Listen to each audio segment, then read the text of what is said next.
Bonjour à tous. Alors nous allons commencer avec cet atelier sur les organismes gestionnaires d'établissements sociaux et médico-sociaux avec un premier exercice, suite à un premier exercice sur lesquels ont été appliqués 2 nouveaux règlements comptables, donc sur lesquels on va revenir et voir un petit peu les points qui restent à clarifier voilà, suite à cette première année.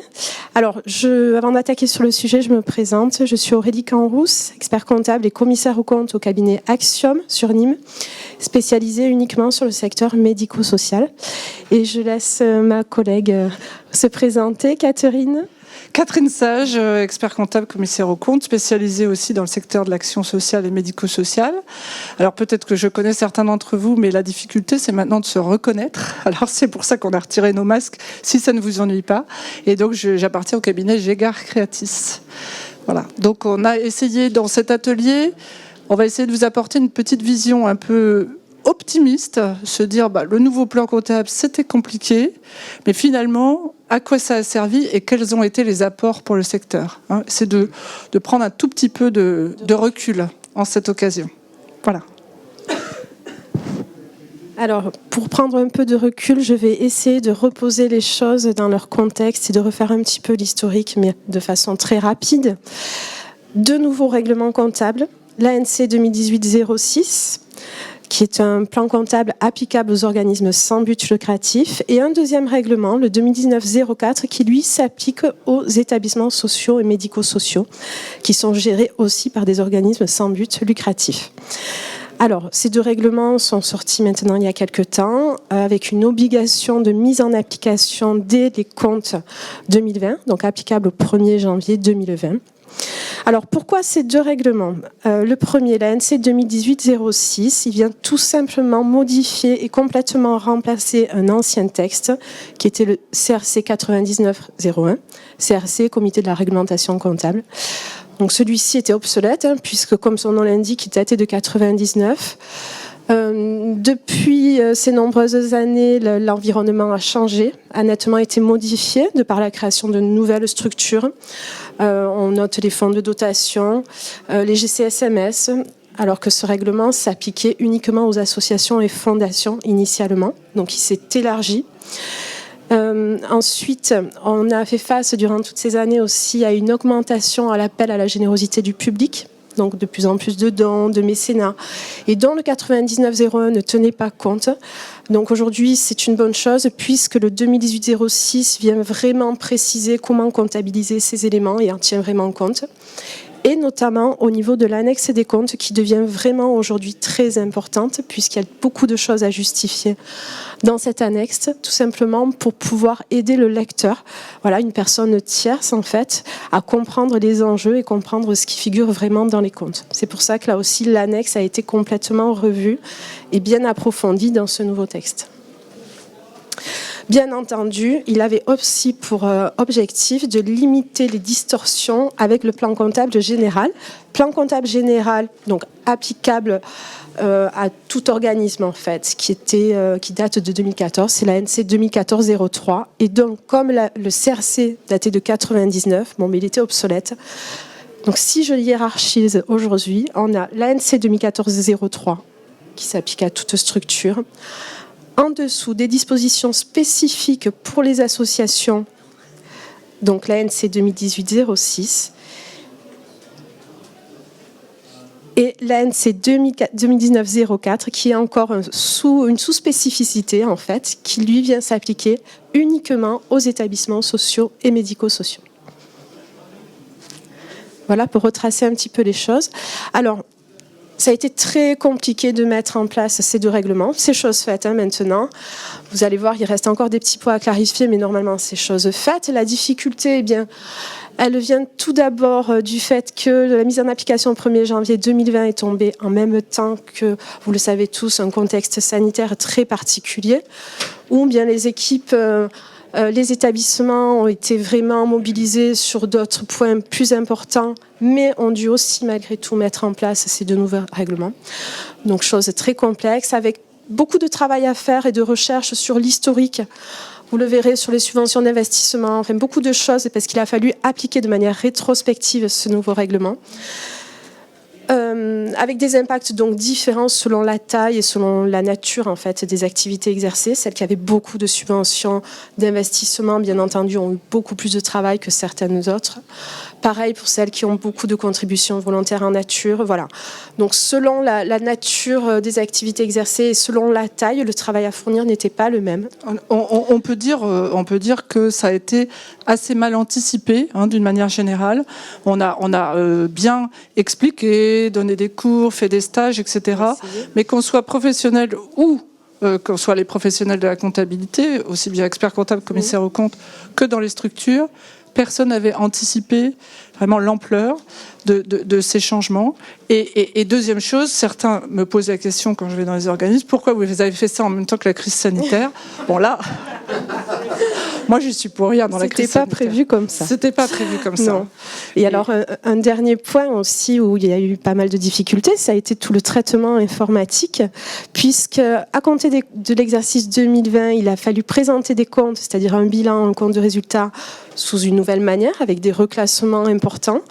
Mais il fallait, et c'est le principe d'intangibilité du bilan d'ouverture, conserver les comptes 2019 sous l'ancien format.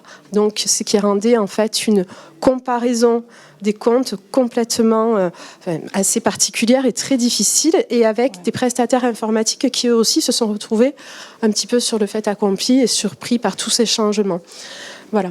Mais on n'aura plus de bilans. Pour ceux qui ont fait des bilans dits hybrides, il n'y en aura plus cette année, c'est la bonne nouvelle. On va faire des bilans où on va comparer les 2 années suivant la même règle. Alors du coup, après donc, cette énumération dans laquelle j'espère vous vous êtes retrouvés, que vous soyez des professionnels ou tous ceux qui sont intéressés par la comptabilité, on va essayer donc de prendre quelques instants tous ensemble pour se dire mais finalement qu'est-ce que ça a apporté ces règlements, ces 2 règlements, qu'est-ce que ça a apporté pour le secteur et quels sont les points qu'il faut retenir, parce que c'est important à un moment donné, après être passé comme ça dans la moulinette, de se dire alors à quoi ça a servi.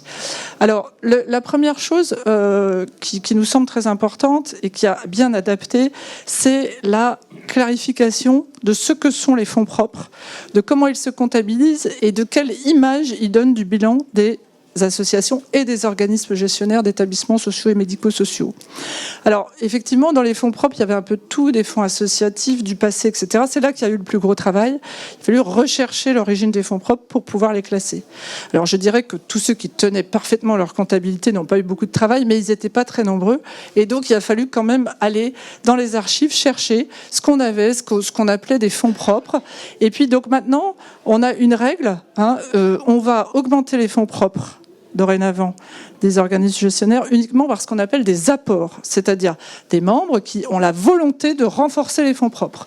Tout le reste passe en compte de résultat. Tout le reste, c'est des produits. Donc ça, c'est un changement fondamental. Et normalement, on ne devrait plus avoir à discuter tous ensemble de savoir ce qu'on fait d'un apport. Alors, on distingue les fonds propres avec droit de reprise ou sans droit de reprise. Ça existait déjà par le passé. Et puis, on a une ligne distincte dans les bilans. Alors, peut-être vous n'êtes pas concernés, mais importante, ce sont les fonds propres consomptibles. Parce que dans les fondations et les fonds de dotation, ces fonds propres, par les statuts, peuvent être amenés à être rapportés au compte de résultat. Donc on va bien les distinguer dans cette rubrique fonds propres. Alors une des choses importantes pour le secteur médico-social, qui est peut-être passé inaperçue parce que quand j'en parle, on me dit ah bon, c'est les fameux fonds sous contrôle des tiers financeurs. L'article L313-19 nous dit: si nous gérons des établissements médico-sociaux et que nous venons à ne plus les gérer ou à les transférer de gestionnaires, il faut transférer des fonds propres qui ont été attribués à ces établissements. Donc il faut les suivre comptablement. Alors il y avait un débat auquel vous avez peut-être participé. Certains professionnels disaient mais alors à ce moment-là, ce ne sont pas les fonds propres puisqu'il faut les rendre. Et donc, comment on les analyse ? Alors, le règlement comptable, il nous répond, ce sont bien des fonds propres des associations. Ça fait bien partie. Et cette réponse, on l'attendait, en fait, en quelque sorte, pour arrêter les discussions. Les fonds propres sous contrôle des tiers financeurs, les réserves de compensation, les réserves de trésorerie, les subventions d'investissement, tout ça, c'est bien analysé comme des fonds propres. Mais la particularité, c'est que si on vient à ne plus gérer les établissements, on devra les reverser. Donc, quelle est la formule qui a été décidée par l'ANC ? C'est de dire, on va mettre tout ça dans la catégorie et on va faire des sous-totaux. Alors, les sous-totaux, et ça a été quelque chose qui a été assez mal anticipé dans le secteur et qui n'est pas tout toujours très juste. Mais dans la rubrique fonds propres, nous avons les fonds propres de l'organisme gestionnaire, dont fonds propres sous des activités contrôlées. Donc ça, c'est très important de bien travailler cette information parce que ça donne une vraie image de l'origine des fonds propres de nos organismes gestionnaires. Alors, qu'est-ce qu'on a encore, Aurélie, si tu veux avancer ? Les subventions d'investissement. Je reviendrai tout à l'heure sur ce qui n'a pas été résolu sur les subventions d'investissement. Là, je vais juste parler de ce qu'on appelle l'apport. On avait deux régimes dans l'ancien règlement comptable, entre les subventions avec droit de reprise et les subventions sans droit de reprise. Alors, je ne vous fais pas un cours de comptabilité, je n'irai pas jusque-là, vous êtes là pour passer une bonne journée. Mais on avait des discussions, même le terme, j'arriverai même plus à le redire, les subventions destinées à des biens renouvelables par renouvelables. Bon, maintenant, on a résolu la question, il y a un seul traitement comptable, c'est le même que dans les entreprises commerciales. On va mettre des subventions, et d'ailleurs les entreprises en touchent beaucoup moins. Il faut se rappeler que les subventions, c'est quand même en gros le secteur associatif sans but lucratif qui les reçoit. Donc on va porter tout ça dans notre bilan. Pour les subventions d'investissement, je parle. Et on va les rapporter au compte de résultats au fur et à mesure. Donc un seul traitement, elles changent de place aussi, elles sont en dessous de la situation nette, nos subventions d'investissement, puisque avec les provisions réglementées et les fonds propres consomptibles, puisque la situation nette, c'est vraiment les fonds qui ne vont pas bouger, les autres, ce sont bien des fonds propres, mais ils vont être amenés au compte de résultats. Alors ça nous pose dans le secteur médico-social des problèmes, mais j'y viendrai dans les problèmes. Là, je suis dans les apports, je trie. Et alors, qu'a-t-on également changé ? Alors tout le monde n'a pas été concerné, il y a eu un gros changement très compliqué, c'était les legs et donations. Et souvent, quand on a eu fini de faire le traitement, on s'est dit, mais à quoi ça servait tout ça ? Alors ça servait à quoi ? Ça servait à donner une image fidèle du bilan des organismes gestionnaires.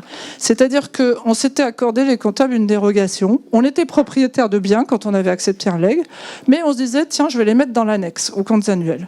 Aujourd'hui, on dit non, on est propriétaire de biens, on a des legs, on les reçoit, on en est propriétaire, on assume les charges et les produits qui vont avec.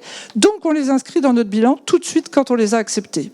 C'est ça la grande différence. Ça nous a amené à beaucoup de retraitements. Avant, on les inscrivait dans l'annexe et c'était seulement quand on réalisait les legs qui venaient impacter non pas notre bilan, mais directement notre compte de résultat, puisque c'était un produit. Dorénavant, encore une fois, je ne vous redis pas tout le système comptable, parce qu'il nous faudrait plus de temps ensemble, mais dorénavant, dès qu'on reçoit un leg, on l'inscrit à l'actif de notre bilan. Alors, ça pose des problèmes parce qu'on ne sait pas si on le réalisera exactement à la valeur, mais ça, c'est vrai pour tous nos actifs. On ne sait jamais à quelle valeur on va les réaliser. Donc ça, c'est le gros apport de ce règlement, même si il a impacté beaucoup ces organismes avec des legs. Et on a le mécanisme des fonds reportés qui a été aussi créé par ce règlement comptable. Et je ne développerai pas plus, effectivement, dans cet atelier. Autre nouveauté, alors c'est pas une nouveauté, mais c'est un changement et qui est bienvenu, même s'il est complexe à mettre en œuvre, c'est la comptabilisation des contributions volontaires en nature. Pour rappel, dans le 99-01, donc l'ancien texte, on comptabilisait sur option, si on voulait. C'était rarement le cas. Aujourd'hui, on comptabilise obligatoirement, mais sous deux conditions. La première, c'est que la nature et l'importance des contributions volontaires doivent être des éléments essentiels à la compréhension de l'activité. Et ensuite, on doit être en mesure vraiment de pouvoir les recenser et les valoriser. Contributions volontaires en nature, ce sont les mises à disposition gratuites de biens, de personnel. Et alors, il y a vraiment un enjeu là-dessus, c'est quand même des spécificités du secteur, d'être accompagné, il y a du bénévolat, il y a vraiment tout un mécanisme derrière de contribution volontaire et c'est une bonne chose afin de pouvoir les reconnaître. Alors, on pouvait le faire avant, mais aujourd'hui ça devient obligatoire et ce qui permet de vraiment mettre en valeur en fait dans les comptes l'importance de ces contributions et des moyens mis en œuvre pour aider à l'activité. Pour la comptabilisation, rien ne change, c'est toujours en classe 8 au pied du compte de résultat. Avec, bien entendu, une information en annexe qui, là, devient vraiment beaucoup plus importante et obligatoire. Alors, dans les deux cas, si on comptabilise, tout simplement, il faut indiquer quelles ont été les modalités de recensement, de valorisation. Voilà, il faut vraiment utiliser l'annexe pour expliquer ce qui a été comptabilisé. Et si vraiment on ne peut pas comptabiliser, il faut aussi utiliser l'annexe, et là ça devient vraiment primordial, pour justifier de cette décision. Voilà. Sur les contributions volontaires en nature, j'ajouterais... Ah bah il y avait encore un slide. Non, c'est bon ? Non, pardon. J'ajouterais aussi que c'est ce qui différencie le secteur du secteur lucratif. Rappelez-vous que vous, gestionnaire d'établissements sociaux et médico-sociaux, vous êtes aujourd'hui considéré comme non lucratif, soit, mais vos activités vont être de plus en plus souvent en concurrence avec le secteur commercial.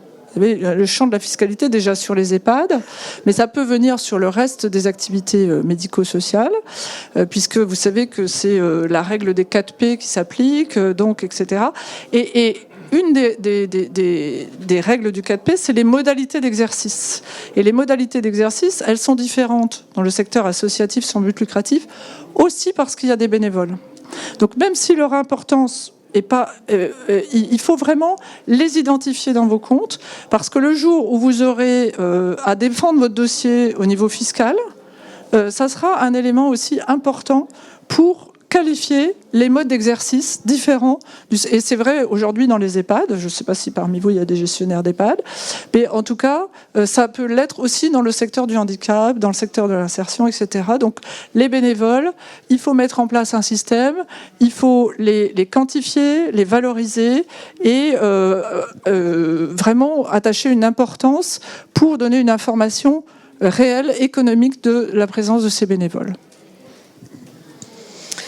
Enfin, une clarification importante à apporter avec ces textes. Enfin, une distinction claire entre les subventions que l'on comptabilise en 74 et les concours publics en 73, qui a fait l'objet de nombreux débats, beaucoup d'allers-retours. Bon, c'était pas très clair. Maintenant, enfin, on a une définition un peu plus précise. La subvention qui est issue de la loi ESS, pour la définition, est une contribution facultative qui ne constitue pas la rémunération de prestations individualisées.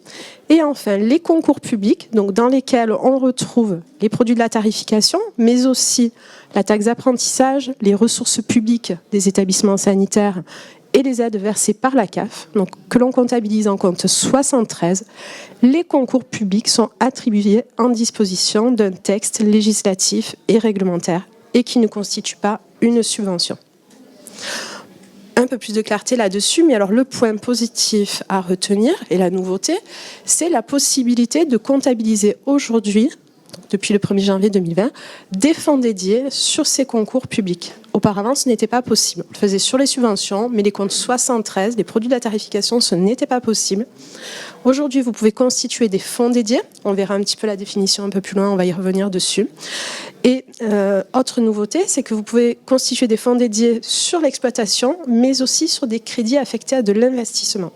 Et ça, c'est quand même une nouveauté qui doit être clarifiée. On verra avec Catherine un peu plus loin pourquoi. Mais voilà, c'est quand même une bonne chose sur le secteur. Et n'oubliez pas dans les comptes 73 que vous trouvez aussi les CNR, crédits non reconductibles. C'est aussi, des fois il y avait des hésitations, est-ce que c'est une subvention? Mais non, c'est bien au terme, c'est bien le fait que vous soyez établissement médico-social avec une autorisation et une tarification. En fait, le CNR, c'est un complément de la tarification. En réalité, c'est un objet non identifié de la tarification, puisque dans les textes, c'est très mal défini. C'est un peu une distribution de crédits qui est faite par l'autorité de tarification, mais comptablement, c'est bien un concours public et ça fait bien partie des comptes 73. Un petit point complémentaire sur la présentation du compte emploi-ressources. Là aussi, en fait, il y a des nouveautés, mais c'est surtout que l'ancienne présentation était obsolète puisqu'elle datait, le dernier modèle datait de 93, donc il a été remis à jour. Je vais passer un peu vite dessus. Il y a des nouveautés. On peut comparer avec l'exercice précédent. On présente uniquement les ressources qui font appel à la générosité du public et on intègre un solde de départ, en fait, qui reconstitue l'antérieur. Et deux nouveaux documents en fait qui sont obligatoires. C'est le compte de résultat par origine et destination et le tableau de variation des fonds propres issus de l'appel à la générosité du public. Donc là aussi, on vient renforcer, on donne un peu plus de clarté, de précision au lecteur des comptes, en fait, à la fois en annexe, mais aussi, c'est en annexe, en fait, voilà, pour venir donner un peu plus d'indications sur ces nouvelles modalités, en fait, de financement qui sont aujourd'hui prépondérantes dans le secteur. Alors, on n'insiste pas plus pour le CER parce que c'est pas notre atelier, mais on vous rappelle qu'il a changé. Certains professionnels sont moins optimistes qu'Aurélie en disant qu'on a mis ça dans les apports, les améliorations, mais c'est toujours pas très très simple de comprendre. Ils sont pas très simples à remplir, mais je vais rester d'autres optimiste. règlements pour voilà. Alors, voilà les points d'attention que nous avons considérés comme étant des apports du nouveau règlement comptable pour l'information financière qui est traduite dans les comptes, hein, et les points principaux. Toutefois, pour le secteur ESMS, organisme gestionnaire d'établissements sociaux et médico-sociaux, je vous en prie, entrez. On a fini les apports du règlement, on en est au point à clarifier. Et donc, pour les points à clarifier, dans le secteur en particulier, donc, dont on espère donc d'ici la fin de l'année peut-être avoir, la première des choses, ça a été cette fameuse changement de méthode comptable pour les subventions d'amortissement et les subventions d'investissement. Alors, on avait des subventions d'investissement qui n'étaient pas reprises au compte de résultats. On allait les mettre dans les fonds propres et ça renforçait ce qu'on appelle le fonds de roulement d'investissement, le FRI, fonds de roulement d'investissement, et ça finançait en face, bien entendu, des investissements. Aujourd'hui, on vous dit on va reprendre ça au fur et à mesure au compte de résultats, en même temps qu'on va amortir les investissements. Alors, dans ce secteur-là, le fait de ne pas amortir les subventions, c'était une ressource pour le financement des nouveaux investissements. Hein, parce que du coup, on pouvait constituer, à partir des dotations aux amortissements, on pouvait constituer des flux liés à la tarification et renforcer et augmenter notre capacité d'autofinancement pour le renouvellement des investissements. Dorénavant, ça n'est plus possible. Alors, ça pose un problème sur le passé, parce que ceux qui avaient fait leur plan, leur PPI, plan global de financement pluriannuel, sans la reprise des subventions, se trouvent un peu bloqués. Bloqué dans deux sens. Déjà, on va retraiter le passé. On va dire, vos subventions, c'est plus des subventions, c'est des reports à nouveau. Hein, parce que c'est du résultat, retraité du passé, donc c'est du report à nouveau. Donc vous allez mettre ça dans les reports à nouveau. Qui dit report à nouveau dit autorité de tarification qui est en capacité de reprendre des reports à nouveau. Alors, rassurons-nous, le rôle des autorités de tarification, c'est pas de reprendre des financements à des associations qu'ils ont donnés pour déséquilibrer leur fonds de roulement d'investissement qu'on a eu du mal à équilibrer. Donc déjà, il n'y a pas de volonté de la part des pouvoirs publics de reprendre ces sommes, même si elles sont en report à nouveau. Ah, je vois des têtes qui... Bon, vous nous direz vos témoignages si vous voulez. Et donc, comment avait-on essayé de régler cette question en disant il n'y a qu'à avoir une instruction nationale qui dira aux tarificateurs si il y a des comptes de report à nouveau générés par des reprises de subventions à cause du retraitement comptable, laissez-le aux organismes, mettez ça dans des réserves d'investissement. Du coup, un coût neutre, on était en subvention, on se retrouve en réserve. Malheureusement, cette instruction, qui était préparée, écrite, sur laquelle on avait donné des avis, n'est pas parue. Et je pense qu'elle n'est pas parue, non pas par la volonté de ne pas le faire, mais parce qu'il y a eu la crise sanitaire dessus, des changements dans et du coup, elle n'est pas parue. Donc ça reste le vrai sujet, c'est-à-dire que ça reste à la main des organismes gestionnaires. Il faut négocier avec le tarificateur que ces comptes soient affectés dans des réserves d'investissement.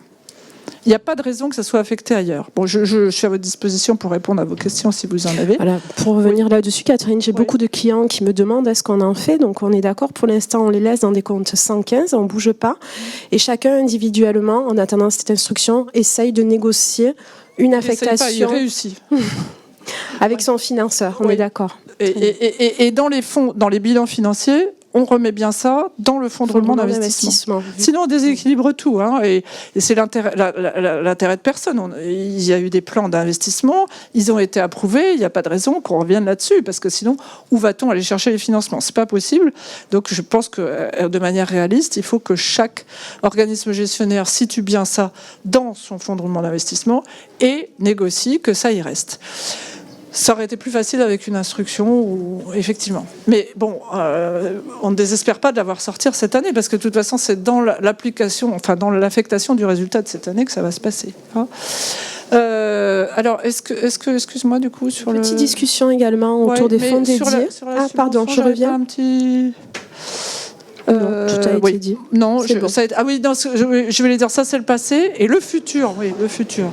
Alors, si vous avez des PPI qui ont été acceptés où il n'y avait pas de reprise de subvention d'investissement dans le compte de résultat, eh bien, il va falloir faire une distorsion entre ce qui est admis entre les autorités de tarification et ce que vous allez faire en comptabilité. C'est-à-dire, j'espère ne pas être trop technique, mais si vous allez comptabiliser un compte 77 de reprise de subvention, alors que dans votre projection pluriannuelle, c'était pas prévu, et ben ce compte, vous allez devoir l'affecter dans un compte de report à nouveau, l'extraire du compte du résultat soumis aux autorités de contrôle.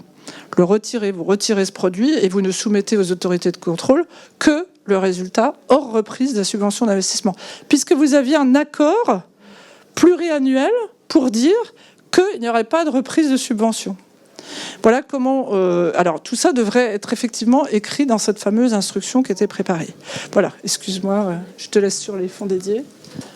Les fonds dédiés, alors oui, une petite discussion. Un fonds dédié, déjà la définition, c'est la partie d'une ressource qui est dédiée par des tiers financeurs à un projet défini et qui n'est pas utilisé à la fin d'un exercice. Donc, deux conditions pour être éligible au fonds dédié. Participer à la réalisation d'une partie spécifique de l'objet. Pardon, je ne m'entendais pas. Excusez-moi. Et être clairement identifiable, donc bien identifier les charges qui sont imputables au projet. Donc je l'ai dit tout à l'heure, sur les concours publics aujourd'hui, on peut distinguer deux sortes de fonds dédiés, sur les CNR notamment, ceux relatifs à l'exploitation et ceux relatifs à l'investissement, avec une possibilité de reprise au rythme de l'amortissement des investissements que cela vient financer. La discussion, voilà, la difficulté en fait, c'est qu'il n'est pas évident, c'est pas très clair de savoir ce qu'est un projet défini. Donc la porte est un petit peu ouverte à des... voilà, chacun pense un petit peu ce qu'il veut, il peut essayer...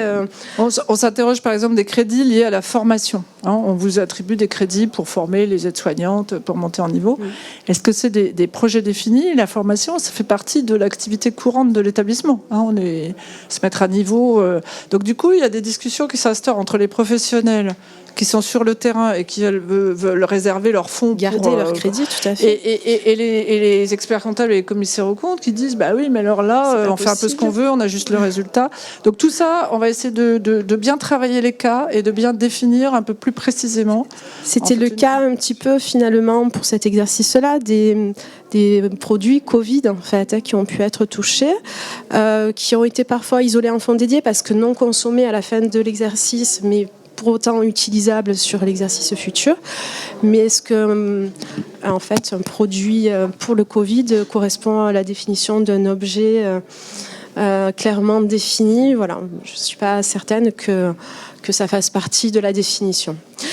En revanche, donc voilà, c'est pas très clair là-dessus, mais en revanche, la compagnie des commissaires aux comptes a apporté une précision donc une réponse technique sur les crédits qui ont été affectés au financement partiel des indemnités de départ en retraite. Alors, ces fonds ne correspondent pas à la définition d'un fonds dédié, donc il est impossible de faire des fonds dédiés sur ces crédits-là. En revanche, la compagnie a apporté deux solutions. Donc, deux traitements comptables sont précisés en fonction de est-ce que l'organisme gestionnaire initialement comptabilisait sa provision de départ en retraite ou est-ce qu'elle ne la comptabilisait pas et faisait juste mention en annexe. Voilà, donc ces deux cas sont clairement identifiés. Des solutions sont apportées, mais sachez que le mécanisme de fonds dédié ne s'applique pas à ces indemnités partielles. Alors, sur les indemnités de départ en retraite, on est toujours, quand même si on a une réponse à laquelle j'ai participé, donc je la soutiens, mais elle n'apporte pas la solution, puisque les financements, il faut les obtenir pour les indemnités des parents en retraite. Alors là, c'est pas l'expert comptable qui parle, c'est la gestionnaire, parce que vous savez que maintenant, vous êtes dans un système de tarification qui est plus une tarification à la demande, mais une tarification à la ressource. Il n'y aura pas de crédit supplémentaire donné aux organismes pour payer leurs indemnités des parents en retraite. Ça fait partie de leur charge, c'est une charge importante, et donc il faut les comptabiliser.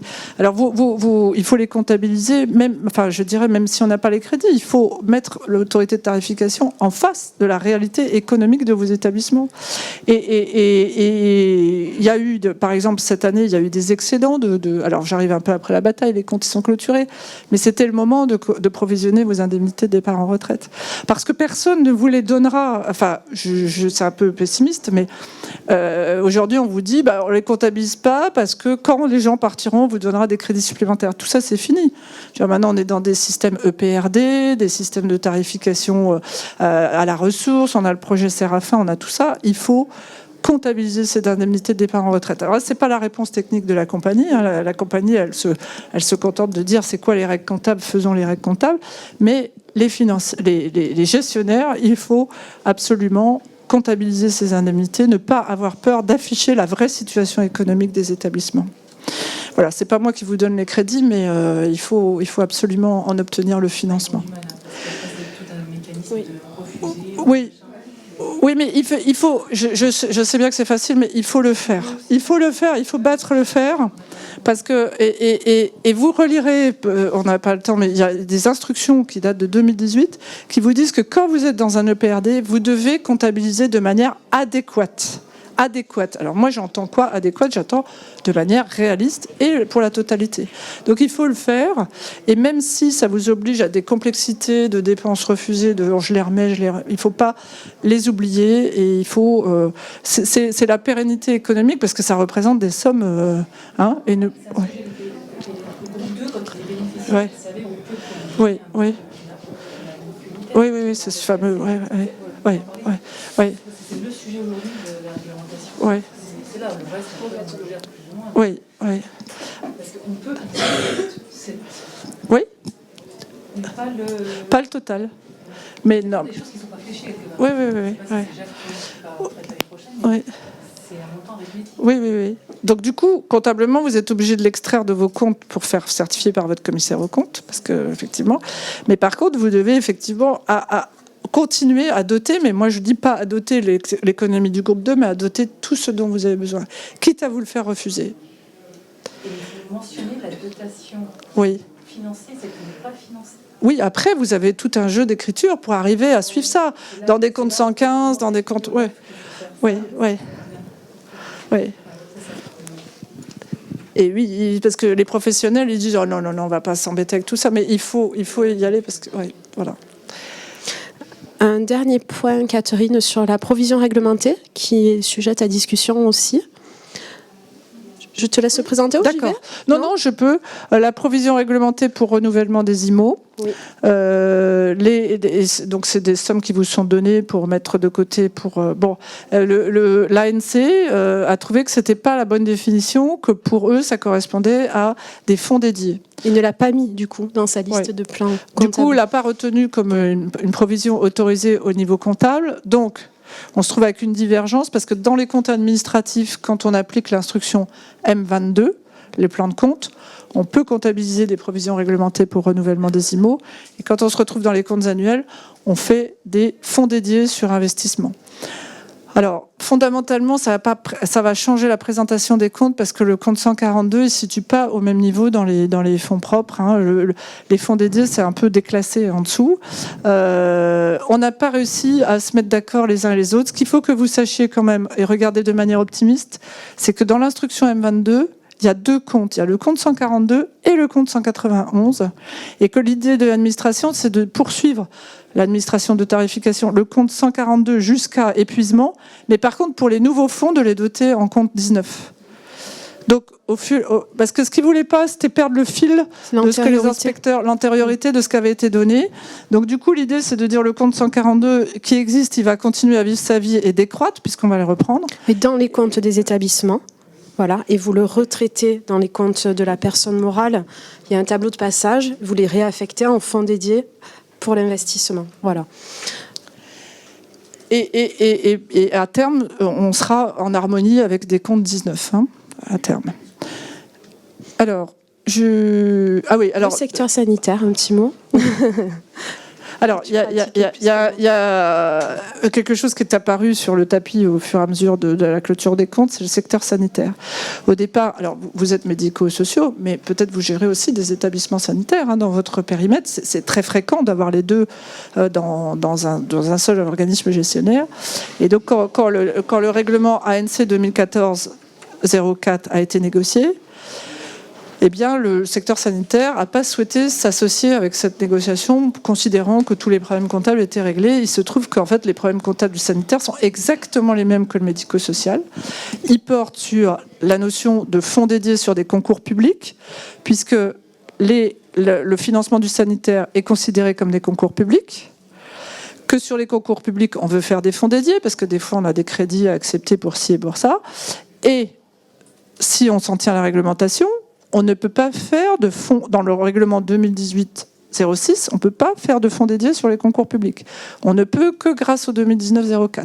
Donc les sanitaires, on ne sait pas comment faire des fonds dédiés sur les concours publics. On ne sait pas non plus comment traiter la provision pour renouvellement des IMO, parce qu'elle est autorisée dans l'instruction M21, mais du coup, elle n'est pas reprise dans les autres instructions. Et surtout, on a parlé tout à l'heure dans les fonds propres, vous vous souvenez, je vous ai dit, c'est une grande avancée. On distingue les fonds sous contrôle des tiers financeurs, on les distingue sur une ligne. Il se trouve que dans le sanitaire, il y a le pendant du médico-social, c'est-à-dire que si vous gérez un établissement sanitaire et que vous venez à le fermer, vous devez aussi reverser les fonds afférents à cette activité. Donc ces fonds, ils sont aussi sous contrôle des tiers financeurs, mais du coup, on ne les regroupe pas avec les activités médico-sociales. Donc tout ce que j'avais voulu vous présenter comme étant un apport, je me dis, finalement, on a fait les choses qu'à moitié. Donc l'idée, c'est de dire, c'est de solliciter à la fois l'ANC, la Direction Générale de l'Offre de Soins, et de dire, écoutez, est-ce qu'on peut se mettre d'accord pour que les règlements qui s'appliquent aux... Alors ça, c'est mon projet, qui s'applique au médico-social pourrait aussi s'appliquer au sanitaire de manière assez facile. Il suffirait d'étendre le champ d'application du règlement 2019-04 aux organismes gestionnaires d'établissements sociaux et médico-sociaux et sanitaires. Voilà, je crois qu'on a fait le tour de questions très techniques, je l'avoue, mais bon, vous êtes venus pour ça, c'était annoncé dans le titre. Et je vous laisse peut-être nous poser quelques questions ou nous faire quelques remarques. Oui. Moi, j'ai une question.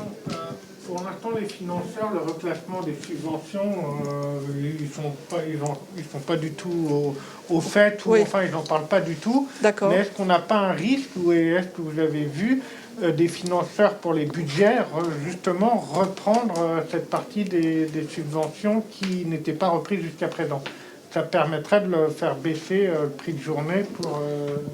Je dis qu'il y a un risque, oui. Alors maintenant, je m'adresserai peut-être plus à la salle. Est-ce que moi, je défends la position technique, donc j'ai les arguments techniques, mais je suis pas sûre que sur le terrain tout le monde les ait. Donc c'est aussi pour ça que vous êtes là, pour les avoir et pouvoir expliquer en quoi, si on vous reprenait ça, on déséquilibrerait ce qu'on a accepté précédemment. Mais j'ai pas d'autre réponse à vous dire que nous aurions besoin d'une instruction. Surtout qu'on a peu de recul encore, ça fait qu'1 an, donc ils n'ont pas encore vraiment pris connaissance, ou alors ils sont en train de prendre connaissance de la nouvelle structure du bilan. Donc on n'a pas forcément de position à ce jour vraiment avec nos clients sur qu'est-ce qu'on va faire de ces comptes-là, de ces comptes 115. Donc il faut le suivre de près, il faut le défendre et bien montrer qu'avant c'était vraiment une ressource du free et c'était pas dans le FRE et qu'il va falloir le conserver pour ne pas déséquilibrer la structure financière. Mais c'est un risque. Bon, j'espère pas. J'espère que vous allez arriver à défendre ça. Sinon, ce serait un petit peu dommage. Ma question, c'était sur ceux qu'on n'a pas mis en compte 110 ou 115, ceux qu'on reprend. Oui. 77. Oui. Là, on D'accord. ne peut pas les remettre dans les RRD. Mais si les financeurs s'intéressent, ça peut Ouais. faire baisser. Oui, alors, Complètement, tout à fait. de toute façon, ce qu'on voyait quand même d'une manière générale, c'est que sur les grosses subventions CNSA et autres, il y avait déjà des reprises. Hein. C'était déjà à la marge que vous aviez des subventions d'investissement qui n'étaient pas reprises au compte des résultats. Les grosses subventions d'investissement, elles étaient déjà dans les plans financiers reprises. Hein. Mais bon, je n'ai pas d'autre solution technique que de se battre au cas par cas. Je suis désolée, je vais devoir vous C'est l'heure. couper parce qu'il y a une conférence qui On reste à votre commencer dans 5 disposition. minutes. N'hésitez pas si vous avez des questions. Si, ça termine à... Midi et quart. À écart pour vous, Oh, normalement. pardon, alors je croyais que ça te ramène à la demi. Bah, alors on était bien partis. Merci pour votre Bon, écoute. bah, on est là. Merci.